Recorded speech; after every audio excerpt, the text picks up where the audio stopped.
Apa yang harus kami lakukan di saat mendapati perselisihan di antara guru-guru kami yang berselisih dalam suatu hal, bahkan disayangkan akibat yang timbul dari perselisihan tersebut, mulai ada yang saling menjauhi, bahkan memboikot.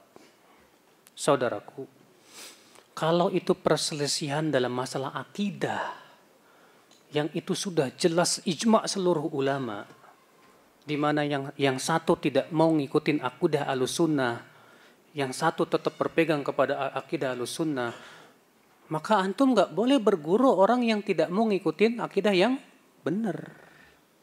Karena masalah akidah itu masalah yang sudah menjadi ijma' seluruh ulama, Pak. Maka para ulama ketika menjelaskan umatku akan berpecah menjadi 73 golongan, 1 di surga, 72 di neraka. Apa kata mereka? Yang dimaksud perpecahan di sini perpecahan dalam masalah pokok-pokok agama, masalah akidah. Tapi kalau itu perbedaannya masalah yang sifatnya apa? Ijtihadiyah. Ingat, ijtihadiyah. Ya, apa sih ijtihadiyah itu? Itu masalah yang tidak ada nas yang sharih dalam masalah tersebut dan diperbolehkan untuk berijtihad. Maka tidak boleh itu yang menyebabkan kita akhirnya berantem, nggak boleh, Pak. Banyak di antara kita tidak bisa membedakan masalah ijtihadiyah dan masalah khilafiyah. Pak, ini pembahasannya panjang dan pernah saya bahas kalau nggak salah di sini. Tentang hakikat ikhtilaf ulama. Apa bedanya khilafiyah dengan ijtihadiyah? Apakah setiap ijtihadiyah khilafiyah? Apakah setiap khilafiyah ijtihadiyah?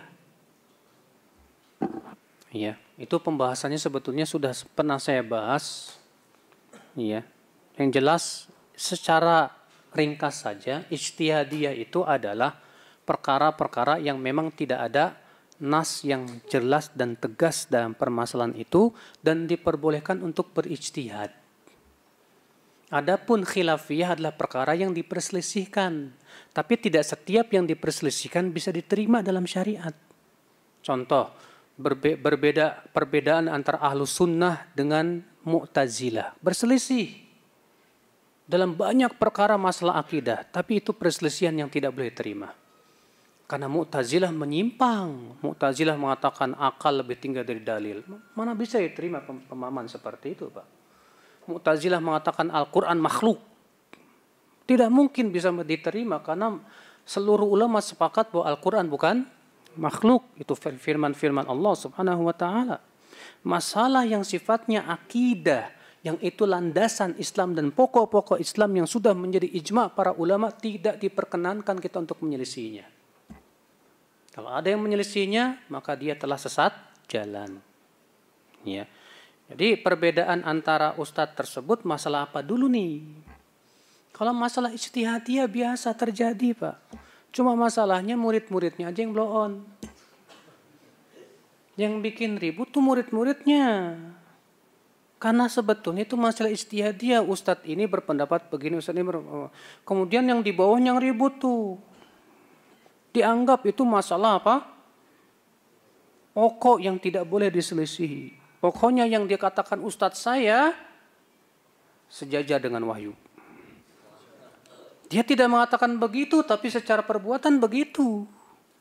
Iya kan? Seakan-akan semua yang diucapkan oleh ustadznya sebuah kebenaran yang tidak boleh diselisihi. Wah, itu kalau sudah seperti itu bahaya, Pak. Berarti antum nuh hakikatnya berpindah dari satu hizbiyah ke hizbiyah yang baru. Iya.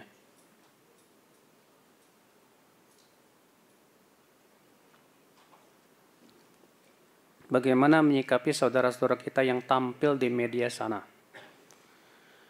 Bahkan sebagian masa ada yang mengenal sebagai dai.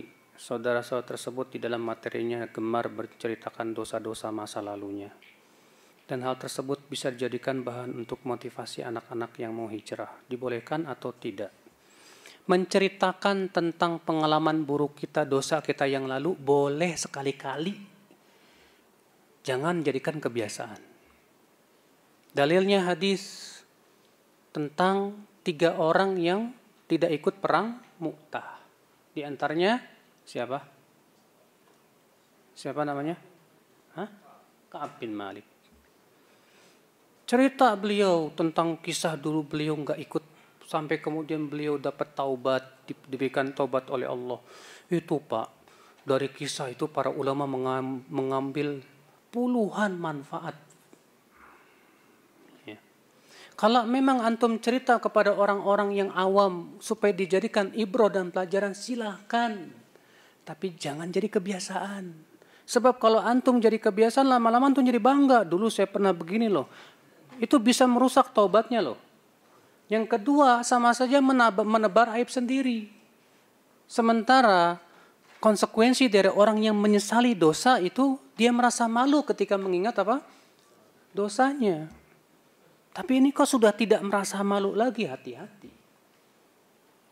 Maka dari itulah, ya, dalam hal ini, ya, menceritakan tentang masa lalu dia, kalau memang tujuan, kalau di sana ada maslahat yang sangat besar, silahkan. Tapi ingat, itu hanya boleh sekali-kali saja, jangan jadikan apa? Kebiasaan.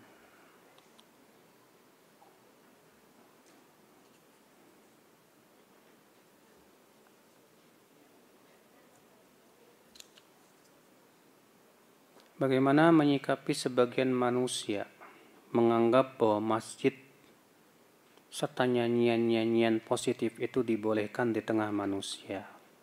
Pak, apa pernah kita mendengar dahulu para sahabat nyanyi-nyanyi di masjid?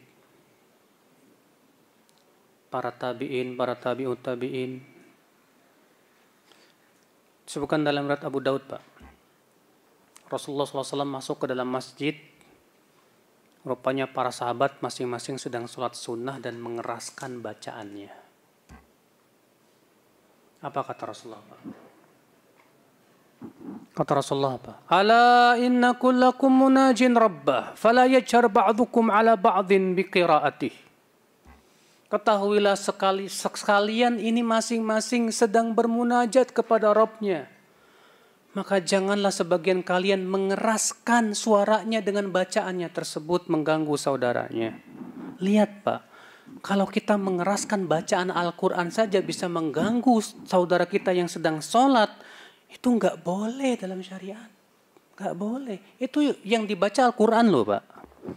Apalagi cuma sebatas nyanyian-nyanyian. Ya. Imam Malik mengatakan apa? Al-ghina mumbitun nifaq, nyanyian itu menimbulkan kemunafikan. Tuh lihat. Ibnu Qayyim berkata apa? Al-ghina ruqyatuz zina. Nyanyian itu ruqyah kepada zina. Tuh. Oh, ucapan ulama tentang nyanyian rata-rata enggak bagus, Pak.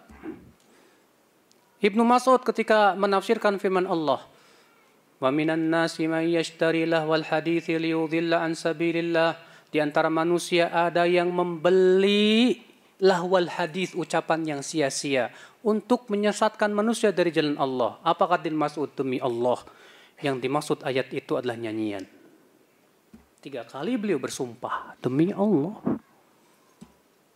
Kok kemudian jadi kebiasaan di masjid? Ini aneh. Al-Quran saja, kalau itu mengganggu orang yang sedang ibadah, nggak boleh. Banyak masjid Pak di setel Al-Quran kencang-kencang. Sementara di dalam masjid itu ada yang sedang sholat, ada yang baca Quran, keganggu semuanya gara-gara itu. Memangnya semua orang bisa mendengarkan Al-Quran? Ada yang sedang sakit, ada yang sedang istirahat, dan yang lainnya terganggu semua itu. Kalau adzan gimana? Adzan maslahatnya besar. Mengingatkan orang apa? Sholat. Itu kewajiban terbesar setelah 2 kalimat syahadat. Siapapun yang sedang sholat, yang sedang ibadah sunnah, yang sedang istirahat, kalau dengar adzan, segera sholat. Karena itu yang lebih utama. Maka dari itulah saudara-saudaraku sekalian, ya, jangan suka,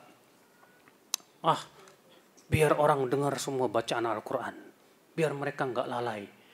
Lah, terus orang yang lagi kerja disuruh ngedengerin Quran gitu. Orang yang sedang ibadah, sibuk suruh ngedengerin Quran, dia apa? Bagaimana itu?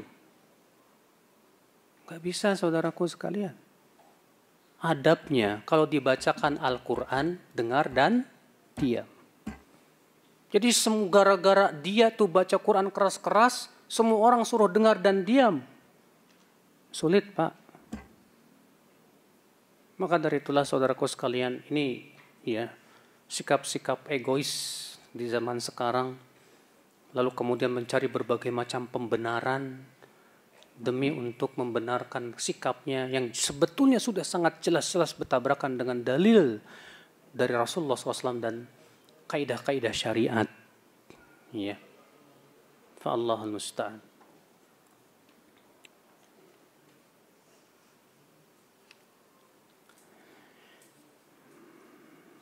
Kami orang awam ketika mendengar apa sih ini?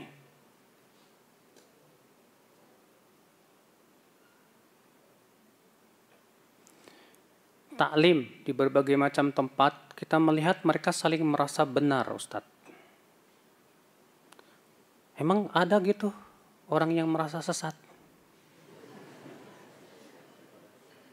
Ada nggak? Fir'aun nggak merasa sesat, Pak. Allah mengatakan dalam surat Ghafir apa? Qala fir'aunu ma urikum illa ma ara wa ma ahdikum illa sabila rasyad. Berkatalah Fir'aun, aku tidak memandang untuk kalian kecuali yang aku pandang baik. Dan aku tidak membimbing kalian kecuali kepada jalan kebenaran. Tuh yang ngomong siapa? Fir'aun. Kalau Anda berkata, udahlah nggak usah merasa paling benar sendiri. Akhi, kebenaran itu bukan dinilai dengan mata kepala sendiri. Pandangan sendiri, tapi dinilai dengan dalil dan hujah. Al-Quran sudah menjelaskan, hadis sudah menjelaskan, para sahabat semua sudah menjelaskan, tinggal kita gali dan gali. Siapa yang bersungguh-sungguh mencari, dia akan dapat. Tidak semua orang bawa dalil Al-Quran dan hadis pemahamannya sahih, Pak. Saya sudah sebutkan tadi contohnya. Orang Khawarij bawa Al-Quran, bawa hadis, tapi pemahamannya menyimpang. Kenapa? Karena mengandalkan pemahaman sendiri. Maka dari itulah ya akhwal Islam. Memang di zaman sekarang mengerikannya kenapa, Pak?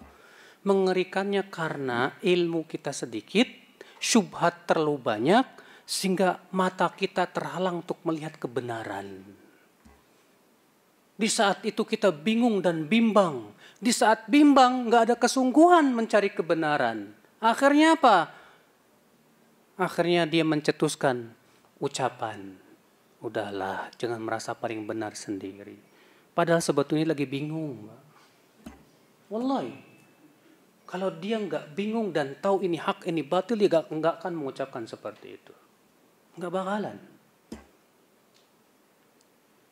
Maka dari itulah saudaraku sekalian, ikhwatul Islam, kewajiban kita di zaman ini, kuatkan ilmu kita. Kuatkan ilmu kita. Semakin kuat ilmu, semakin kita bisa melihat dengan jelas ini hak, ini batil. Ya. Sekarang ada nggak sih Pak ulama terdahulu yang mengatakan kepada ulama lainnya, kamu jangan merasa paling benar sendiri ya. Ini dia Imam Malik, Imam Syafi'i dengan Imam Ahmad berdebat masalah hukum orang yang meninggalkan sholat. Apa kata Imam Syafi'i? Ya Ahmad, aku mendengar kamu mengatakan bahwa orang yang meninggalkan sholat walaupun sekali kafir, murtad dari agama Islam. Kata Imam Ahmad, betul. Apa kata Imam Syafi'i? Apa hujahmu? Lalu Imam Ahmad membawakan hujahnya. Imam Syafi'i membawakan hujahnya. Mereka berdialog untuk mencari kebenaran. Ya. Tidak ada satupun Imam Syafi'i mengatakan, udahlah kamu jangan merasa paling benar sendiri. Enggak bisa. Kita ini masalahnya dalilnya sudah jelas Pak. Al-Quran, hadis, pemahaman sahabat, dan yang kewajiban kita sungguh-sungguh menggali. Kalau Anda masih bingung, yang salah Anda. Ya. Berarti kalau kita masih bingung, kewajiban kita sungguh-sungguh terus lagi, gali lagi. Ketahuilah saudaraku, adanya perselisihan itu hikmahnya besar. Akhi, adanya perselisihan itu hikmahnya besar. Hikmahnya apa? Dengan adanya perselisihan akan terlihat siapa yang bersungguh-sungguh, siapa yang tidak bersungguh-sungguh. Dengan adanya perselisihan akan terlihat Pak, siapa yang betul-betul menggali dan siapa yang malas-malasan. Dengan adanya perselisihan itu akan terlihat siapa yang mengikuti syubhat, siapa yang mengikuti kebenaran, siapa yang mengikuti hawa nafsu, siapa yang mengikuti dalil. Itu dengan seperti itu akan terlihat. Makanya Allah mentakdirkan adanya perselisihan itu karena ada hikmah yang lebih besar, maslahat yang besar sekali di situ, Pak. Maka jangan sampai kita menjadi orang-orang yang di saat dihadapkan pada perselisihan kemudian kita langsung melempem, langsung lemah. Justru di saat berselisih, disitulah keluarkan seluruh kemampuan kita untuk mencari apa? Kebenaran. Agar Allah selamatkan kita. Wala yukallifullahu nafsan illa wus'aha. Allah